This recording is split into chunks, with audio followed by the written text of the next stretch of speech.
दोस्तों, मुझे आज आना पड़ा। कई कारण हैं। सबसे पहला, क्या हो गया? भारतीय जनता पार्टी की जीत के लिए राष्ट्रीय अध्यक्ष जेपी नड्डा जी एवं भारत के सबके चहेते प्रधानमंत्री नरेंद्र मोदी जी और बिहार के मुख्यमंत्री नीतीश कुमार जी को बधाई। बड़ा ही विकट स्थिति था बिहार में इस बार, तरह तरह की बातें आ रही थी और जेपी नड्डा जी ने जिस तरीके से बिहार चुनाव को एक दिशा दिया, इससे राजनीति के जो अच्छे जानकार हैं वही समझ सकते हैं, अन्यथा तो चुनाव में सिर्फ भाषण, आरोप प्रत्यारोप का खेल चलता है। जो जीत गया उसे सिकंदर मान लिया जाता है और जो हार गया वो आरोप लगाता है। जेपी नड्डा जी ने जिस तरीके बिहार में रुककर एक जमीन से लेकर और चुनाव की अंतिम समय तक जो रूपरेखा तैयार किया और जिस तरीके से काम किया, लोगों को प्रेरित किया, सच्चाई से अवगत कराने का काम किया, यह काफ़ी महत्वपूर्ण रहा। इसी के लिए शायद हमने अपने पत्रकारिता जीवन में किसी भी प्रधानमंत्री द्वारा अपने राष्ट्रीय अध्यक्ष का इस तरीके से खुले मंच से प्रशंसा करते हुए नहीं सुना। नड्डा जी आगे बढ़ो, नड्डा जी आगे बढ़ो, नड्डा जी आगे बढ़ो। प्रधानमंत्री जी द्वारा यह कहना और आज नरेंद्र मोदी जी, भारत जी को, जेपी नड्डा जी को, नीतीश कुमार जी को, भाजपा की पूरी टीम, जदयू की पूरी टीम को बहुत बहुत बधाई। इसलिए आज आना पड़ा। दूसरी बधाई जो सुप्रीम कोर्ट ने अर्नब गोस्वामी को जमानत दिया। देखिए, यह एक बहुत बड़ा हामी, एक राष्ट्रीय चैनल के एडिटर इन चीफ हैं और पत्रकार हैं।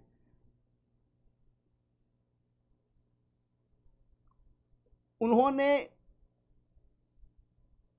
अगर गैर कानूनी ढंग से कोई कदम उठाया तो उसके लिए एक प्रावधान है। कानून से बड़ा कोई नहीं है। कानून को अपना काम करना, कानून का पालन नहीं करेंगे तो आप दूसरे को कैसे कर पाएंगे।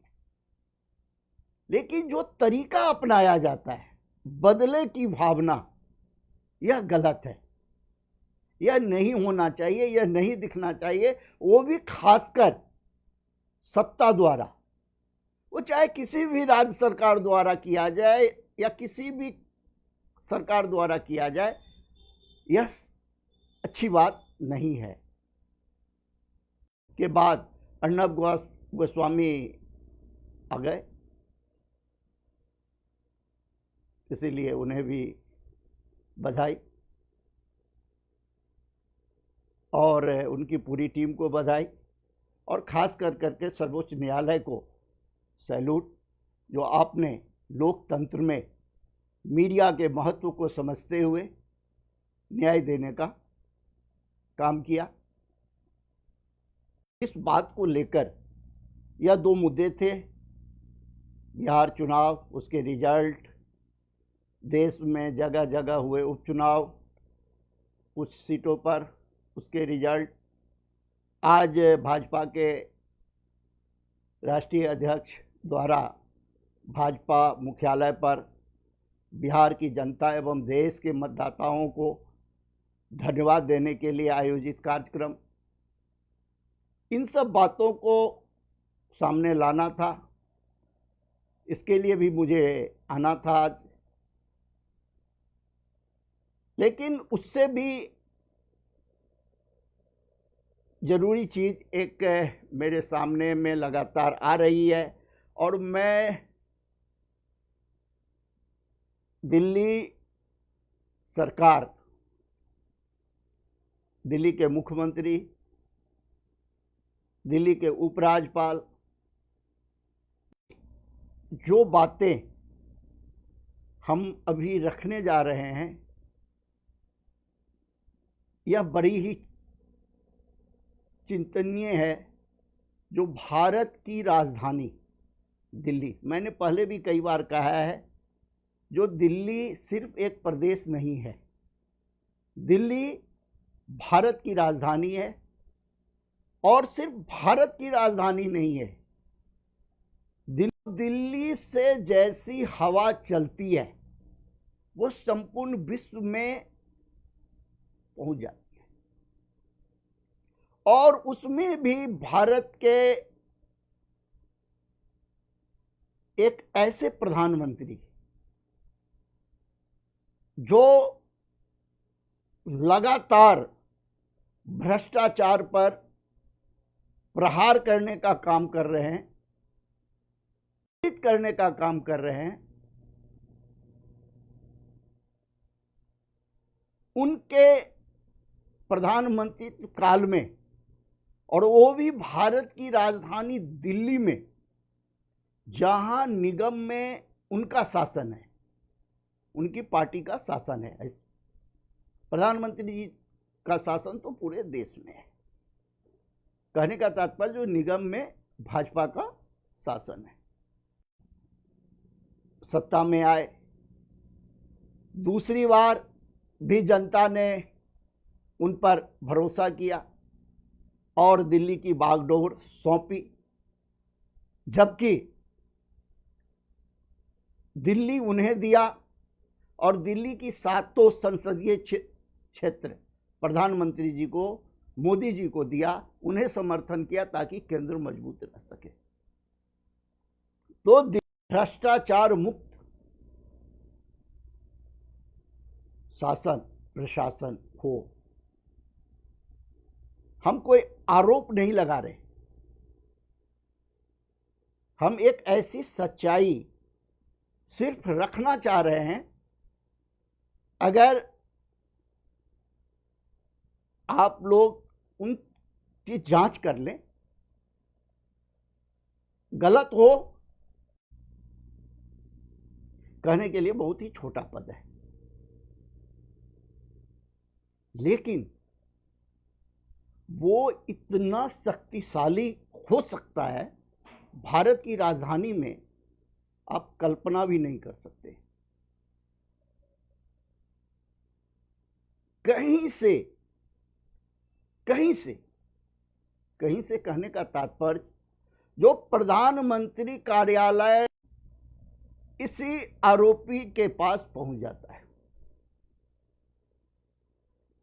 दिल्ली के उपराज्यपाल कार्यालय से अगर इस ईई के खिलाफ अगर कोई शिकायत करता है तो वह फिर इसी व्यक्ति के पास, इसी ईई के पास पहुंच जाता है। चलिए, यह जो है सो राजनीतिक, कोई मसला जाता है तो यह ईई उसे भी गुमराह कर देता है, उसे भी गलत जानकारी दे देता है। इतना ही नहीं, एसटीएफ अगर किसी मसले में भेजता है तो यह ईई एसटीएफ को भी गुमराह करने का काम करता है। मुख्यमंत्री का यकीन नहीं करेंगे, आपको यकीन नहीं होगा, जो भारत की राजधानी दिल्ली में उत्तरी दिल्ली नगर निगम के अंतर्गत करोल बाग जोन, जो सबसे चर्चित जोन माना जाता है, वहां भवन विभाग में एक ऐसा अधिशासी अभियंता बैठा हुआ है जो पूरी सत्ता व्यवस्था सब पर भारी है। आखिर यह एक एग्जीक्यूटिव इंजीनियर इतना शक्तिशाली कैसे हो सकता है?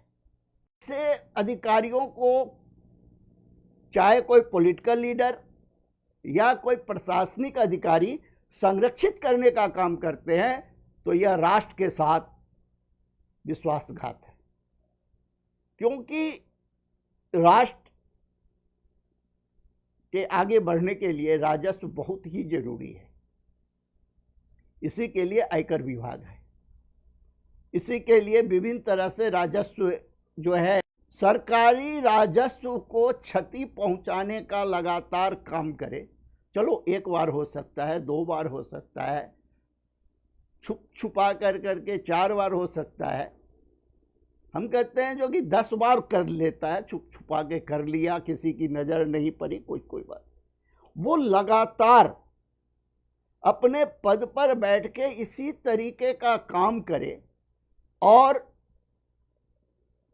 SDM, DC, commissioner, STF, monitoring committee, LG और प्रधानमंत्री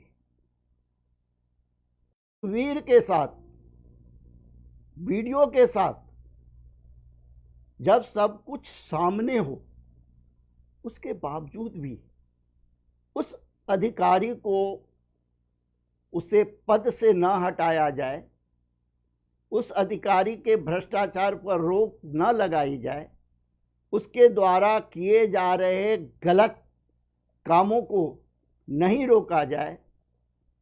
अगर 1 वर्ष पहले उत्तरी दिल्ली नगर निगम द्वारा ही 38 इंजीनियरों को पद से हटा दिया गया, बर्खास्त कर दिया गया, निकाल दिया गया, मुक्त कर दिया गया, क्योंकि उनके ऊपर भ्रष्टाचार का आरोप था।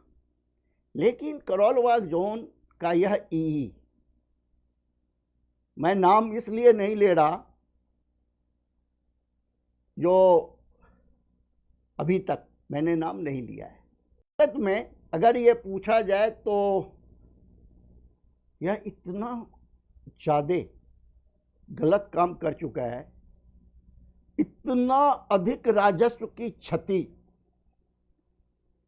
निगम को, जो आर्थिक रूप से परेशान है, अपने कर्मचारियों को उसे वेतन देने में परेशानी हो रही है।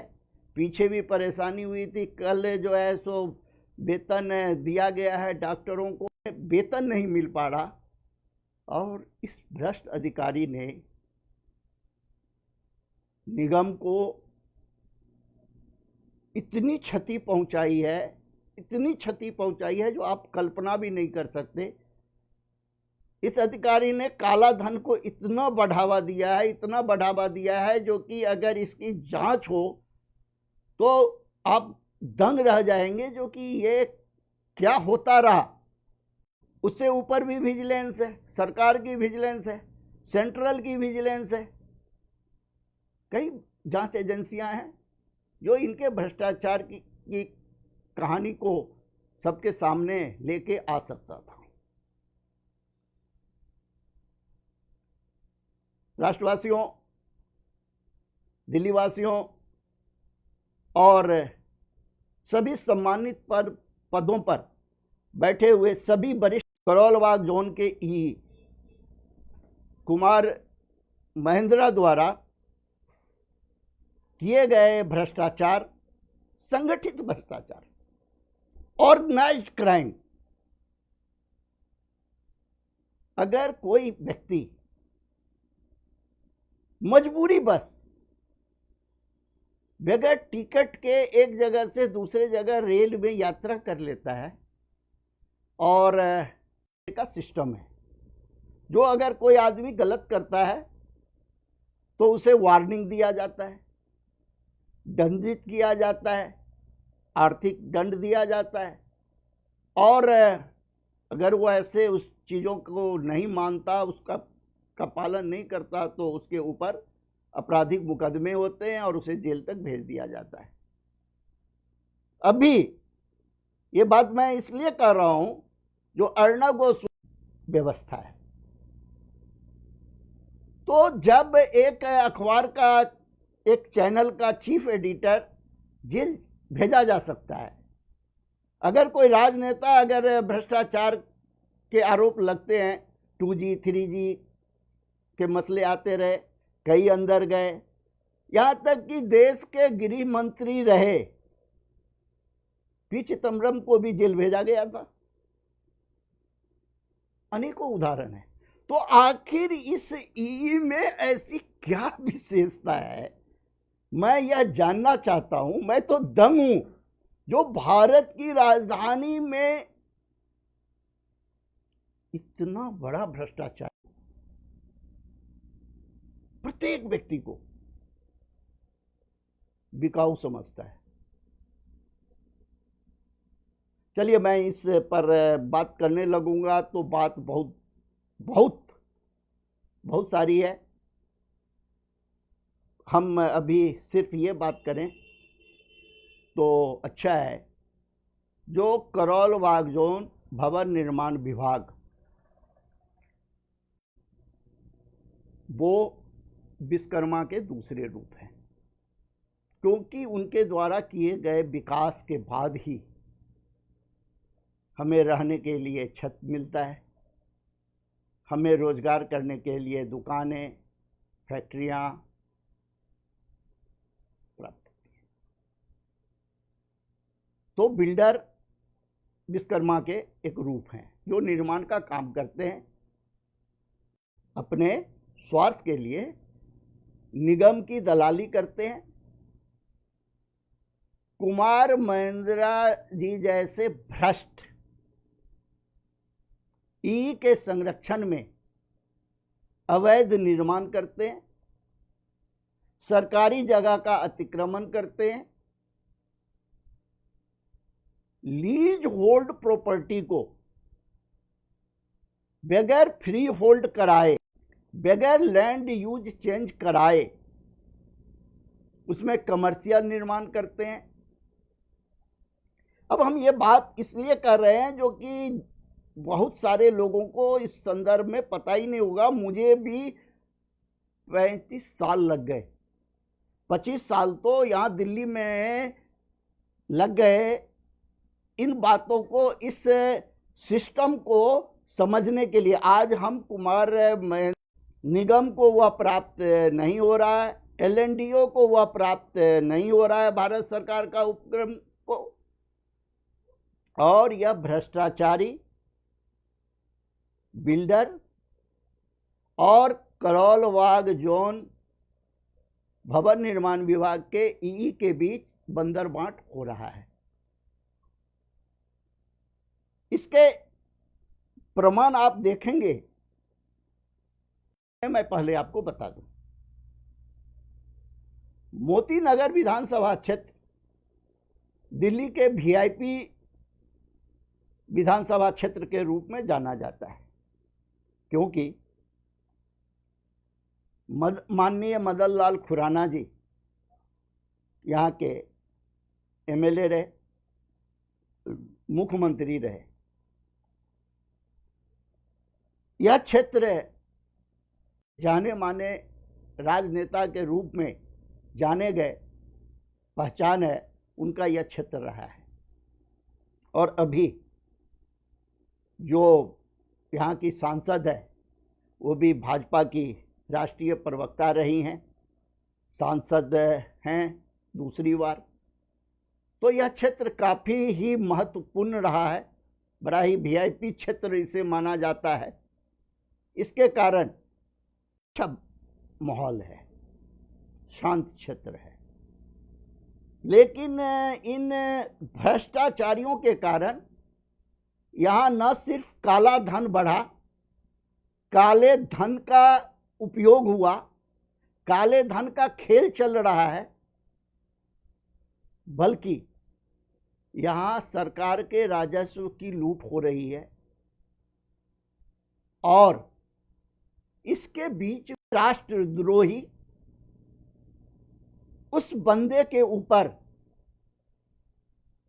न सिर्फ फर्जी मुकदमा करवाते हैं, बल्कि प्राणघातक हमला भी करवाते हैं।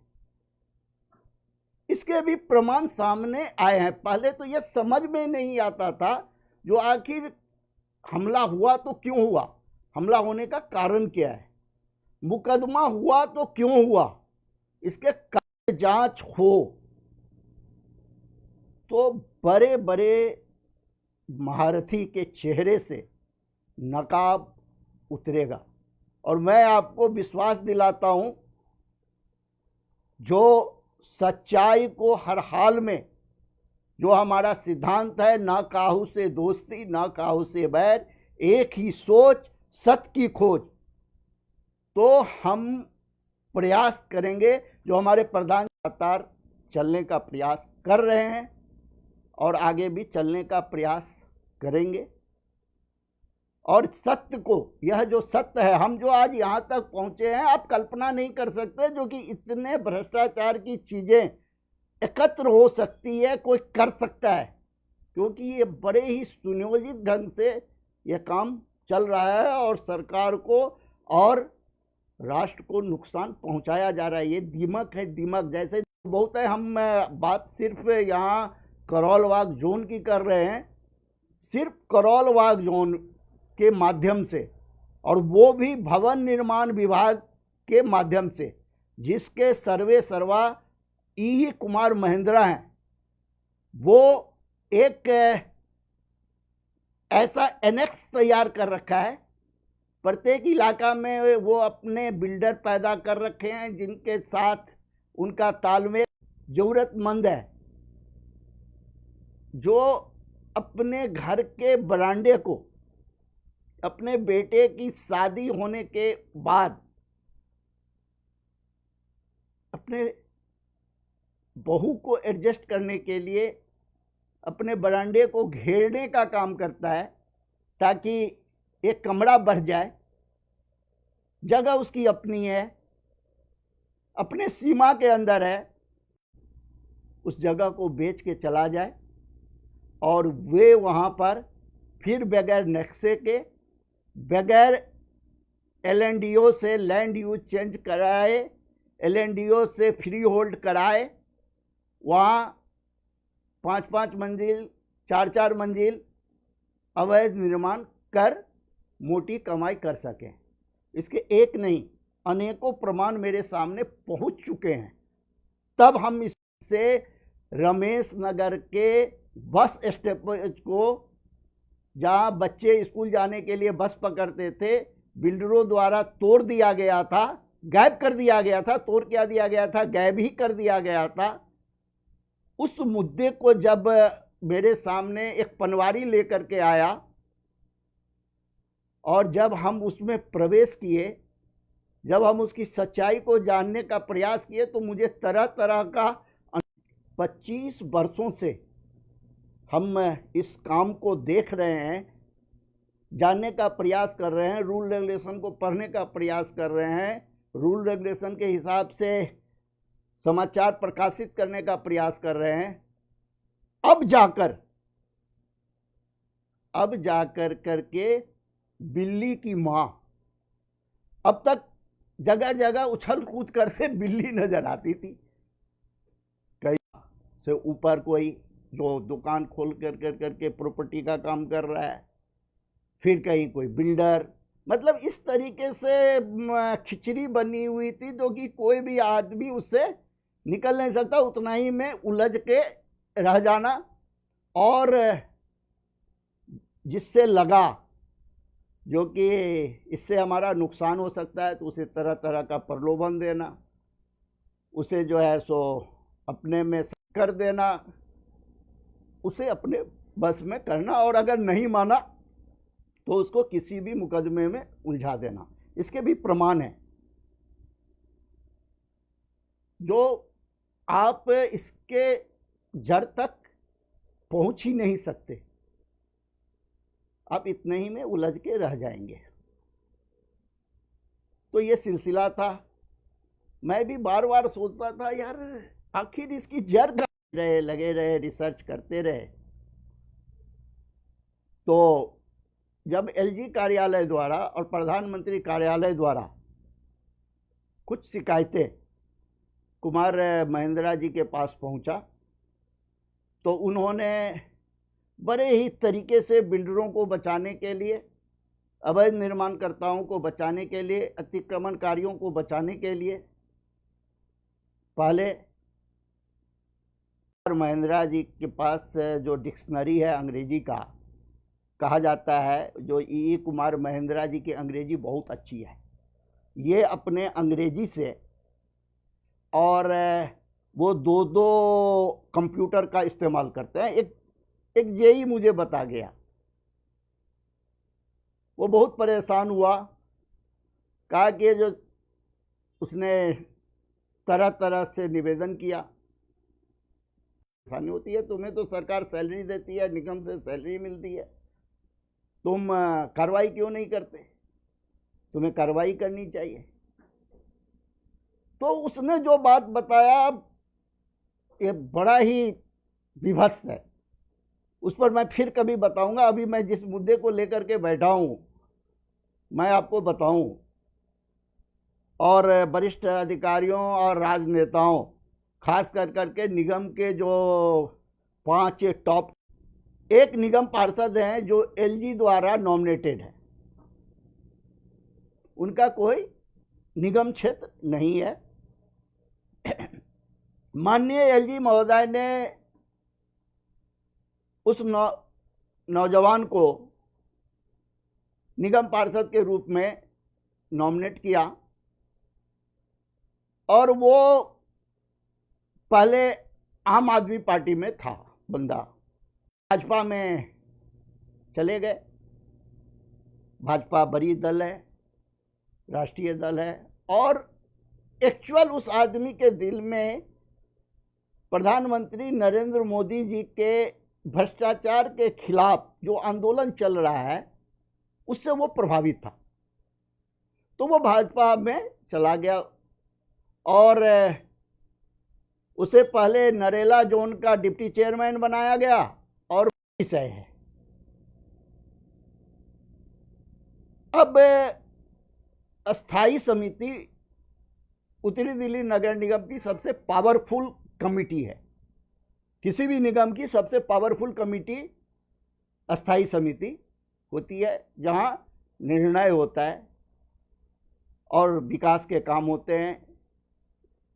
जिस तरीके से विधानसभा में बहस होता है उसी प्रकार से जो है सो अस्थाई समिति की बैठक में सत्ता पक्ष विपक्ष द्वारा बहस होता है, मुद्दे लाए जाते हैं, उसे पास किया जाता है और काम होता है। तो अस्थाई समिति के उपाध्यक्ष ने इन ई महोदय के बारे में, ई कुमार महिंद्रा जी के बारे में अस्थाई समिति की बैठक में भ्रष्टाचार के गंभीर आरोप अभी 1 महीना पहले लगा दिया। उस के द्वारा उठाए गए भ्रष्टाचार के मुद्दे को रोकने के प्रयास के लिए यहां तक हुआ कि अधिकारी वर्ग वहां से उठ के जाने लगे, बहिष्कार करने लगे, क्योंकि उसने हाउस के अंदर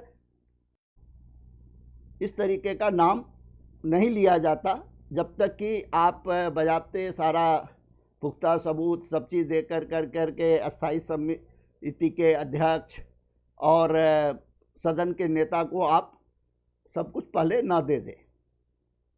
चलिए, हंगामा हो गया भ्रष्टाचार के इस मुद्दे पर। उसने तो काम प्रधानमंत्री नरेंद्र मोदी जी के भ्रष्टाचार के खिलाफ, जेपी नड्डा जी के भ्रष्टाचार, उसे उतना ज्ञान नहीं था। अगले दिन दिल्ली के, देश के सभी अखबारों में ये खबरें प्रकाशित हुई।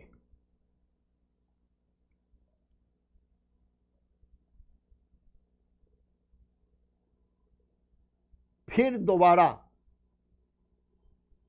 अस्थाई समिति की बैठक में बगैर उस ई कुमार महिंद्रा का नाम लिए अस्थाई पहली बार उठा, हंगामा हो गया। फिर दूसरी बार ये सवाल उठा। इस दोनों के बीच में भी बहुत सारी प्रक्रियाएं हुई जो हमारे संज्ञान में आया है, लेकिन मैं अभी उस पर बात नहीं करना चाहता। हम यहाँ सिर्फ ये करना चाहते हैं जो कि अस्थाई समिति के दो दो बैठक में भवन निर्माण विभाग के एक ईई के खिलाफ पूरे प्रमाण के साथ, दस्तावेज के साथ, प्रूफ के साथ दूसरी बार भी आरोप लगाए गए। उसके बाद भी आज तक वो अधिकारी अपने पद पर बना हुआ है। उसके खिलाफ ना तो निगम ने कोई कार्रवाई किया है, न ऊपर से परिश्रम कर रहे हैं माननीय अध्यक्ष भाजपा, माननीय गृह मंत्री, माननीय रक्षा मंत्री, सारे लोग, माननीय वित्त मंत्री, सभी रात दिन इस कोरोना काल में भारत को एक आधार देने का प्रयास कर रहे हैं, भारत को विकास के राह पर ले जाने का प्रयास कर रहे हैं।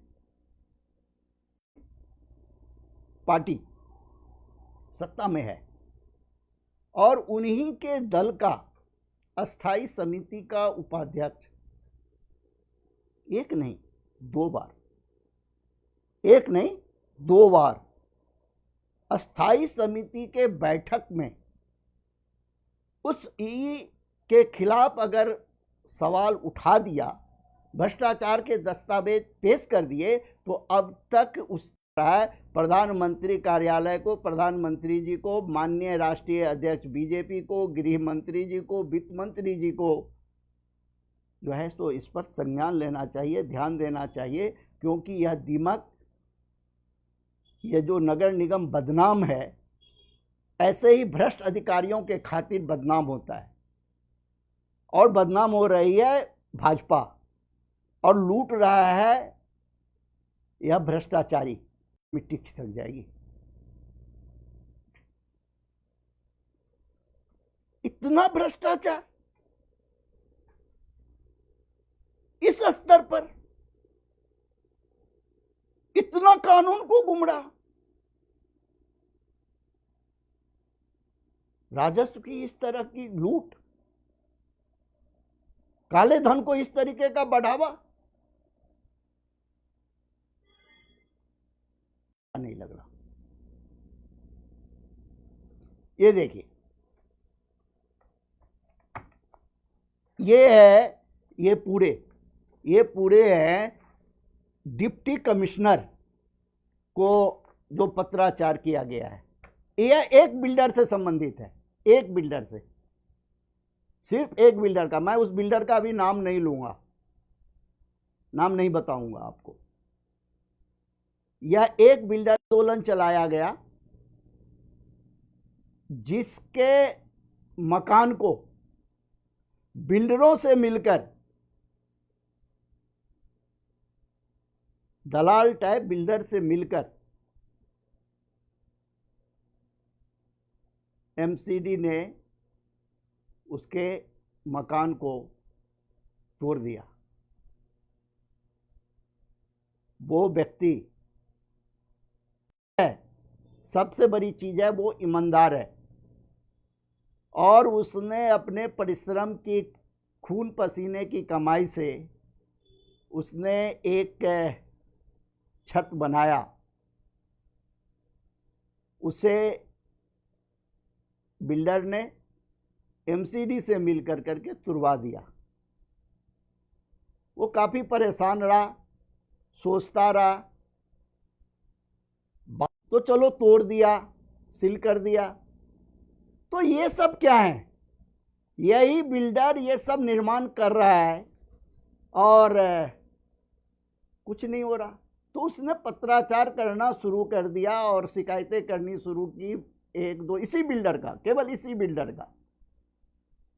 करते करते करते ये स्थिति हो गई जो कि आज इतने दस्तावेज इकट्ठे हो गए हैं और हम जो कर रहे थे उसकी कड़ी में यह एक बहुत बड़ी कड़ी जुड़ी। जब ये सारे दस्तावेज मेरे सामने आए तो भ्रष्टाचार की कहानी कैसे संगठित रूप से चल रही है, जिसकी जड़ करोलबाग जोन के ई कुमार महेंद्रा हैं। क्योंकि जितने भी पत्र चले, जितने भी शिकायत पत्र आए, चाहे कहीं से भी आए, वो कुमार महेंद्रा के पास ही पहुंच जाती है और कुमार महेंद्रा उसको वही जो हमने बताया 3 शब्द, प्रोसेस पेंडिंग ओवर करके निपटा देते हैं और शिकायतकर्ता दौड़ता रहे, करता रहे। तो मैं बता रहा था, तो ये है डिप्टी कमिश्नर को दिया गया, ये सारे डिप्टी कमिश्नर को दिया गया। ये देखिए सारे पर मोहर लगे हुए, सारे पर रिसीविंग है। ये नहीं है जो कि एक है, अलग अलग डेटों में सभी पे जो है सो रिसीविंग है, सभी पे। ठीक है, चलिए, ये हो गया डिप्टी कमिश्नर का। ये डिप्टी कमिश्नर को दिया गया, रिसीविंग कराया गया, ये हो गया। चलिए अब इससे एक कदम और आगे बढ़ते हैं। अगर किसी आदमी को डीसी से न्याय नहीं मिलेगा तो वो कहाँ जाएगा? कमिश्नर के पास। यही कहा जाता है वरिष्ठ के पास जाओ। तो वो व्यक्ति वो गया कमिश्नर साहब के पास। अब ये देखिए, कमिश्नर साहब के पास गया, ये देखिए, अब देख लीजिए, अगर कोई वरिष्ठ अधिकारी चाहेंगे तो उन्हें ये सारा मिल जाएगा। ये देखिए सारे पे रिसीविंग है। चलिए, कमिश्नर साहब के पास भी पहुंच गया। कमिश्नर साहब ने भी एक्शन लिया, भेज दिया डीसी साहब के पास। फिर वो पहुंच गया कुमार महेंद्रा जी के पास और फिर वही कार्रवाई। चलिए, तो जो है सो साफ सुथरा बनाया जाएगा। उससे उस व्यक्ति के अंदर एक आत्मविश्वास जगा, चलो भ्रष्टाचार के खिलाफ आवाज़ उठनी शुरू हुई है। वो पहुंच गया एसटीएफ के पास। ये देखिए, उसने एसटीएफ को दिया। ये भी देखिए, ये भी 1-2 नहीं है, ये देखिए सारे रिसीव, सारे रिसीट है, सारे ये देखिए, सारे नंबर, सारे रिसीट, सारा चीज़। ये देखिए, अब आप एसटीएफ तक पहुंच गए डीसी के यहाँ। पहले तो वो गया ई को का, जेई को का, एई को का, ई को का, जो हो रहा है किसी ने नहीं किया। फिर डीसी को दिया राइटिंग में, कहा मौखिक ने राइटिंग में, तो राइटिंग में दिया। इतने सारे दिए, रिमाइंडर पर रिमाइंडर दिए, कार्रवाई नहीं हुई। फिर उसने अब इसके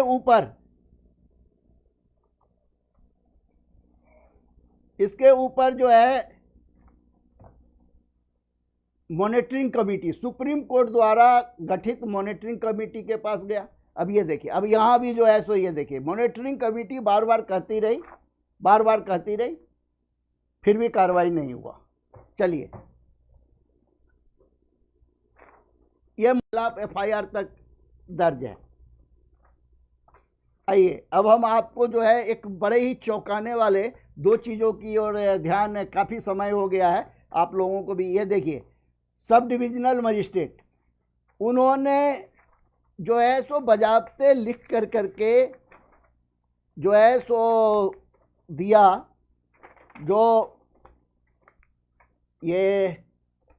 जो इन बिल्डिंगों को वगैरह वगैरह दिया जाए, रजिस्ट्री किया जाए, सारा चीज़, लेकिन सारा हो गया, कार्रवाई रुकी नहीं। अब जो हम आपके सामने में ये देखिए, इतने सारे, ये देखिए, ये सारे जो है ना बुक हैं, बुक तो कर दिए गए लेकिन कार्रवाई नहीं, उगाही हुई। सभी बुक कर दिए गए, सभी से उगाही हुई, डराया गया, धमकाया गया, उगाही हुई, लेकिन अवैध निर्माण आज भी उसके ये पेपर्स हैं। आप देख करके दंग हो जाएंगे। अगर इसकी जांच होगी, निष्पक्ष जांच होगी, तो आप को विश्वास नहीं होगा जो कि किस तरीके का खेल चल रहा है। और जो बड़े बड़े इंडस्ट्रियल प्लॉट हैं उनको बगैर लैंड यूज चेंज किए उसमें धड़ल्ले से कमर्शियल निर्माण हो रहा है। 11,000 के गज के जो प्लॉट हैं जो दिए गए थे, लैंड यूज के जो रेवेन्यू मिलती गवर्नमेंट को वो भी नहीं मिल रही। अवैध निर्माण हो रहे हैं, सड़कों का अतिक्रमण हो रहा है, पैसे असूले जा रहे हैं, काला धन, और यह बंदर बांट हो रहा है। अब अगर भ्रष्टाचार पर अंकुश नहीं लगाया जाएगा तो यह दीमक करोल बाग जोन ही नहीं पूरे दिल्ली को चट कर जाएगा। जांच अपने स्तर से, अपने विजिलेंस से, प्रधानमंत्री कार्यालय द्वारा में हमने शिकायत की है और वहाँ से प्रधानमंत्री जी द्वारा जो है सो जांच के लिए भेजा गया है, लेकिन वह रुका हुआ है। तो प्रधानमंत्री जी उस चीज़ को जो है सो खुद अपने किसी वरिष्ठ अधिकारी को दें, विजिलेंस को दें, सीबीआई को दें, एंटी करप्शन ब्रांच को दें, जिसको भी दें जिन पर वो, और इसकी अगर जांच करें तो सरकार को 100 करोड़ से अधिक की राजस्व की प्राप्ति होगी। धन्यवाद। भारत माता की जय।